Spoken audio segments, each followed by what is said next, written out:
স্টেডিয়ামে গিয়ে লাভ আছে? খেলা যদি মিরপুরে বরিশালে গিয়ে লাভ আছে? খেলা যদি মিরপুরে শেরে বাংলা স্টেডিয়ামে হয়, চিটাগাঙ্গের স্টেডিয়ামের আশপাশে ঘোরাঘুরি করে লাভ আছে? আজকে ছাত্র সমাজের একটি যৌক্তিক ইস্যু আদালতের কোর্টে গেছে, আর মামাবাড়ির আফতারের মতো এরা যেখানে সেখানে অবরোধ আর ব্লকের দিকে বসেছে। আমরা সুস্পষ্ট হয়ে বলছি, যে সমস্যার সমাধান করার জন্য যৌক্তিক উপায় রয়েছে, আইনসঙ্গত উপায় রয়েছে, সেই পদ্ধতি যেন ব্যবহার করা হয়। হাইকোর্ট সরকারের প্রজ্ঞাপনের উপরে সরকারের প্রজ্ঞাপন বাতিল করেছে। সরকার পক্ষই সেখানে আবেদন করেছে যে নির্বাহী বিভাগের আদেশ বাতিল করা সঙ্গত নয়। কোটা ব্যবস্থা নিয়ে শিক্ষার্থীদের সুনির্দিষ্ট মতামত রয়েছে এবং সেটি বাস্তবায়ন করার সুনির্দিষ্ট প্রক্রিয়া রয়েছে। আজকে আমাদের আপিলের ডিভিশন, আপনারা জানেন যে হাইকোর্টের রায়ের উপরে স্ট্যাটাস কো দিয়েছে। হাইকোর্টের রায় স্থিতাবস্থা প্রয়োগ করা হয়েছে। আজকে এই মুহূর্তে আমাদের এই রাজু ভাস্কর্যে যারা চাকরির পরীক্ষা দিতে চায়, শাহবাগে যারা বসে আছে, যারা চাকরির পরীক্ষা দিতে চায়, তারও জন্যই কোটা প্রযোজ্য নয়। রাইট নাও বাংলাদেশে কোন ধরনের কোটা নেই। এটি আমাদের আপিলের বিভাগ এই মধ্যবর্তী সময়ের জন্য চূড়ান্ত নিষ্পত্তি হওয়ার আগ পর্যন্ত এই আদেশ দিয়েছে, এই স্ট্যাটাস কো দিয়েছে। এবং এর পরেও এই ব্লকের খেলা, এর পরেও এই যানজট অবরোধ পরিস্থিতি তৈরি করা, এটি কি সঠিক কোন কর্মপ্রক্রিয়া? আমরা সুস্পষ্ট হয়ে প্রশ্ন করতে চাই। একটি যৌক্তিক দাবিকে যারা অযৌক্তিক ভাবে আদায় করতে চায়, আমরা মনে করি যে তাদের অভিসন্ধি ভিন্ন।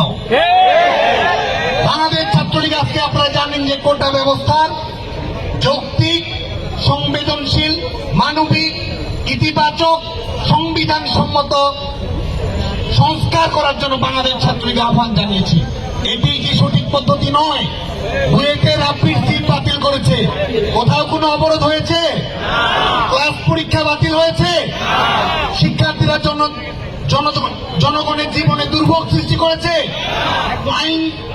আইন সঙ্গত উপায় অবলম্বন করে আজকে রাপ্পি বুয়েটে তার যে সিট ছিল সেই সিটে ফিরে গেছে।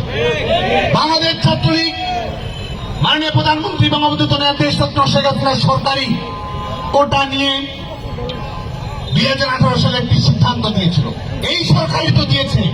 এই সরকার পক্ষের আইনজীবীরাই তো আদালতে লড়ছে। আওয়ামী লীগ সরকারই তো বলছে যে আমরা সমস্যার সমাধানে আন্তরিক। তাহলে কারা টালবানা তৈরি করতে চায়, কারা আন্দোলনের নাটক তৈরি করতে চায়, তাদেরকে জুজুর ভয় দেখাতে চায়।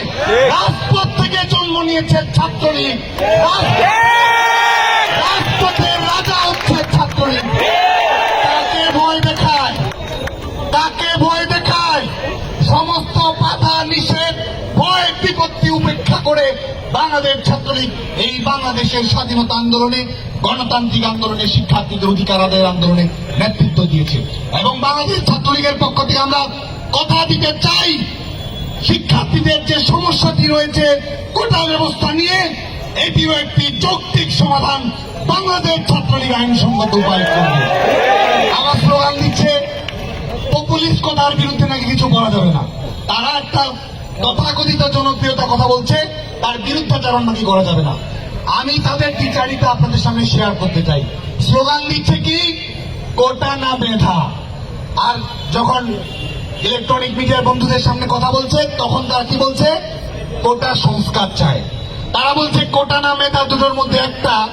আবার কথা বলার সময় বলছে তারা সংস্কার চায়। এই যে কথাবার্তাগুলো তারা বলছে, এটি কি যুক্তিসঙ্গত কথা? এর কোনটি যুক্তিসঙ্গত কথা নয়।